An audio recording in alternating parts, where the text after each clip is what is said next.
Quand Thomas disait qu'il cherchait une alternance, les gens entendaient une phrase simple. Quelque chose de normal, presque banal. Un étudiant, des candidatures, des réponses qui tardent. Un peu de stress. Puis une opportunité. Vu de l'extérieur, ça ressemblait à ça. Mais à l'intérieur, ce n'était pas du stress. C'était plus diffus, plus profond, plus fatigant. C'était cette sensation de se réveiller le matin avec déjà quelque chose à rattraper. Comme si la journée commençait en retard avant même d'avoir commencé. Thomas ouvrait les yeux, et pendant quelques secondes, il ne pensait à rien. Puis, tout revenait d'un seul coup. Les candidatures, les relances, les mails sans réponse, les autres qui semblaient avancer. L'impression de ne pas faire assez. L'impression de ne pas être assez. Alors, il attrapait son téléphone, presque par réflexe. Il regardait sa boîte mail avant même de sortir du lit. Aucune réponse. Il allait sur LinkedIn. Quelqu'un annonçait son nouveau poste. Quelqu'un remerciait son entreprise pour sa confiance. Quelqu'un écrivait qu'il était fier de commencer une nouvelle aventure. Et Thomas regardait ça dans le silence de sa chambre, avec cette drôle de honte que personne ne voit. Il ne jalousait pas vraiment, pas au sens simple du terme. Il se comparait, sans pause, sans défense. Chaque bonne nouvelle des autres devenait une question contre lui-même. Pourquoi eux et pas moi? Qu'est-ce qu'ils ont compris que je n'ai pas compris? À partir de quel moment est-ce qu'on devient quelqu'un qui avance pour de vrai? Le pire, ce n'était même pas l'absence de réponse. Le pire, c'était la manière dont il se parlait à lui-même pendant l'attente. Comme si chaque journée sans résultat confirmait un soupçon ancien. Tu n'es pas assez bon. Tu t'y prends mal. Tu perds du temps. Tu déçois les gens. Tu es en train de rater quelque chose. Thomas ne disait pas ça à voix haute. Mais il vivait dedans. Et à force, ça change tout. Ça change la manière de s'asseoir devant un ordinateur, la manière d'écrire un mail, la manière de répondre quand quelqu'un demande si ça avance. Parce qu'à cette question, il répondait souvent oui, ou un petit, ça suit son cours, alors qu'en réalité, rien ne suivait son cours. Tout se bloquait à l'intérieur. Il y avait des jours où Thomas ouvrait son CV, restait devant quelques lignes, puis refermait l'ordinateur sans avoir vraiment travaillé. Pas parce qu'il s'en fichait, parce qu'il était saturé. Il voulait bien faire. Tellement bien faire qu'il finissait parfois par ne plus faire du tout. Et après, il culpabilisait. De ne pas avoir assez avancé. De ne pas avoir été assez discipliné. De perdre du temps alors qu'il savait très bien, selon lui, qu'il n'en avait pas le droit. Le soir, il promettait de se reprendre sérieusement le lendemain. Et le lendemain, il recommençait avec la même fatigue invisible. Entre-temps, la vie continuait autour. Il y avait Inès. Sa présence douce, sa manière de ne pas forcer les choses, sa façon de sentir quand Thomas était là sans vraiment être là. Et puis il y avait Noam, un enfant qui n'attendait pas de performance, juste une présence, un regard, un peu d'attention vraie. Thomas tenait à eux, peut-être plus qu'il ne savait le dire. Mais cet attachement ajoutait une autre forme de pression, parce qu'il avait parfois l'impression absurde qu'il devait choisir entre réussir sa vie et la vivre. Comme si aimer quelqu'un pendant une période instable devenait presque une faute. Comme si chaque moment de calme devait être payé plus tard par une vague de culpabilité. Alors même quand il riait un peu, même quand il partageait un repas, même quand Noam lui montrait quelque chose avec l'enthousiasme simple des enfants, une pensée revenait derrière tout le reste. Tu devrais être en train d'avancer. Et dans la bouche de Thomas, avancer ne voulait plus dire grandir. Ça voulait dire mériter. Mériter d'être tranquille. Mériter d'aimer sans arrière-pensée. Mériter de respirer sans se sentir en faute. Le problème, c'est qu'on ne construit rien de stable avec cette logique-là. On s'épuise, en silence, avec l'air de quelqu'un qui tient encore debout. Un jeudi gris, Thomas a reçu un appel. Rien de brutal dans la voix, rien de froid, rien de méchant. Juste cette politesse très propre qui annonce un refus sans laisser de traces visibles. On a bien étudié votre profil. Votre candidature était intéressante. Mais nous avons retenu quelqu'un dont l'expérience correspondait davantage à nos attentes. Thomas a répondu comme il fallait. Merci. Bonne journée. Merci pour votre retour. Puis il a raccroché. Et il est resté là. Assis. Immobile. Avec cette sensation étrange d'avoir encore perdu quelque chose qu'il n'avait même pas vraiment commencé à toucher. Ce n'était pas seulement un refus, c'était tout ce que ce refus réveillait. Toutes les fois où il s'était déjà senti en dessous. Toutes les fois où il avait fait semblant d'encaisser. Toutes les fois où il avait transformé un résultat extérieur en preuve intérieure. Ce jour-là, Thomas ne s'est pas effondré de manière spectaculaire. Il n'y a pas eu de crise, pas de scène, pas de phrase choc, juste un épuisement plus vieux que ce refus-là. Comme si quelque chose en lui disait « je ne sais plus comment faire ». Plus tard, il s'est retrouvé face à Delma. Delmas n'avait pas le genre de présence qui impressionne. Il avait mieux que ça. Quelque chose de calme, de stable, une manière d'écouter sans se précipiter pour réparer. Thomas a parlé comme parlent souvent ceux qui ont trop gardé pour eux, sans grand ordre, sans belle formulation. Il a dit qu'il était fatigué, qu'il avait l'impression de se saboter, qu'il voyait les autres avancer pendant que lui restait bloqué dans une espèce de brouillard, qu'il n'arrivait plus à savoir s'il manquait de discipline, de méthode, de courage ou simplement de valeur. Et puis, à un moment, il a lâché cette phrase. « Je suis juste un peu en retard ». Delmas l'a regardé quelques secondes, puis il a répondu doucement. « Tu n'es pas en retard. Tu es en train de t'épuiser à te parler comme à ton propre ennemi. » Thomas n'a rien dit. Delmas a continué.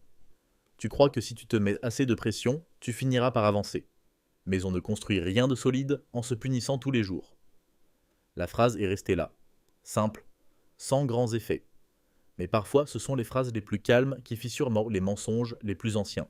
Pour la première fois depuis longtemps, Thomas n'a pas essayé de se défendre contre ce qu'il ressentait. Il n'a pas dit oui, mais. Il n'a pas minimisé. Il n'a pas transformé ça en nouvelle méthode à appliquer parfaitement. Il a juste laissé la phrase entrer. Et avec elle, une idée presque inconnue. Peut-être que le problème n'était pas qu'il ne faisait pas assez. Peut-être que le problème, c'était la violence intérieure avec laquelle il essayait de devenir quelqu'un de mieux. La suite n'a pas ressemblé à un miracle.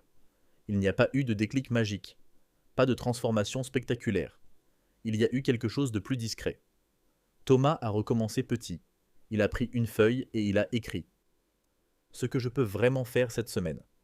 Pas ce qu'il devrait accomplir dans une version idéale de lui-même. Pas ce qu'une personne plus forte ferait à sa place. Juste ce qu'il pouvait réellement faire. Reprendre son CV. Cibler quelques candidatures au lieu de s'éparpiller. Envoyer des messages clairs. Demander de l'aide sur certains points. Dormir un peu mieux. Manger correctement. Essayer, au moins une fois par jour, de ne pas s'insulter intérieurement. C'était simple. Presque trop simple pour quelqu'un habitué à penser que la souffrance donne de la valeur à l'effort. Mais c'était concret. Et surtout, c'était tenable. Thomas ne réglait pas sa vie. Il reconstruisait un appui. Petit à petit, quelque chose s'est remis à circuler. Pas la confiance totale, pas la sérénité parfaite, juste un peu d'air.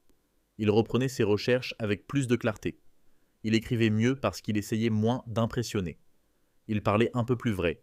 Il se laissait encore traverser par la peur, mais sans lui donner immédiatement le dernier mot. La culpabilité revenait parfois. Évidemment. Mais elle ne commandait plus tout. Un matin, Thomas a retravaillé une candidature. Longtemps. Pas pour la rendre brillante, pour la rendre honnête. Le mail était simple, clair, sans phrases gonflées, sans posture, sans cette tension qui veut prouver qu'on mérite d'être choisi. Il y avait ce qu'il savait faire, ce qu'il avait compris, ce qu'il cherchait, et cette manière plus calme de se présenter, sans se tordre pour paraître plus impressionnant qu'il ne se sentait. Il a envoyé la candidature sans cérémonie, sans montée d'adrénaline, sans espoir fiévreux, sans fatalisme non plus, juste avec la sensation rare mais précieuse de ne pas s'être trahi. Puis l'attente a recommencé. Et bien sûr, l'attente restait difficile. Thomas regardait encore ses mails, pensait encore au délai, imaginait encore des scénarios. On ne change pas une peur profonde en une nuit, mais quelque chose avait changé dans la manière de traverser le silence. Avant, chaque absence de réponse lui disait « Tu vois, tu ne vaux pas assez ». Maintenant, le silence était encore pénible, mais il n'était plus automatiquement un verdict. C'était juste du silence. Et parfois, c'est une révolution intérieure immense. Thomas continuait sa semaine. Pas parfaitement. Pas comme quelqu'un qui a tout compris. Comme quelqu'un qui apprend. Il s'occupait de ses recherches. Acceptait encore des moments avec Inès. Répondait à Noam avec plus de présence. La culpabilité n'avait pas totalement disparu. Mais elle ne gouvernait plus chaque minute. Et puis un matin, il a vu le mail. Objet. Suite à votre candidature. Thomas a fixé la ligne quelques secondes. Dans ces secondes-là, tout est revenu. Les refus, les doutes, les nuits courtes, les comparaisons, la peur de lire encore non. Son doigt a glissé sur le trackpad. puis s'est arrêté, parce qu'il ne regardait pas seulement un mail, il regardait la possibilité d'être rassuré, ou de rechuter, d'espérer, ou de replonger dans ce vieux réflexe qui confond réponse extérieure et valeur intérieure. Puis il a ouvert. Il voulait le rencontrer.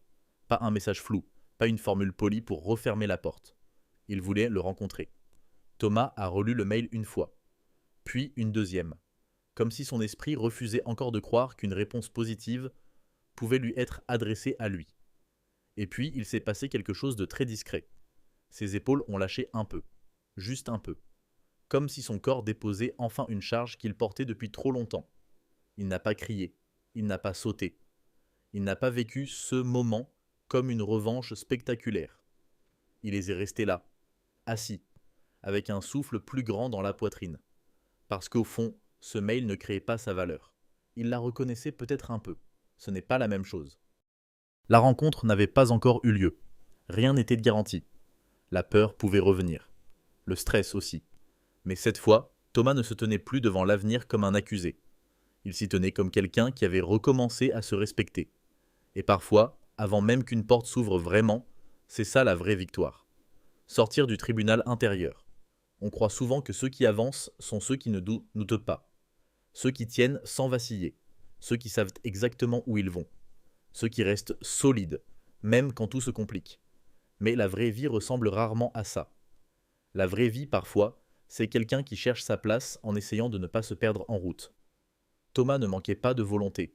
Il manquait d'air. Il ne manquait pas d'intelligence. Il ne manquait pas de cœur.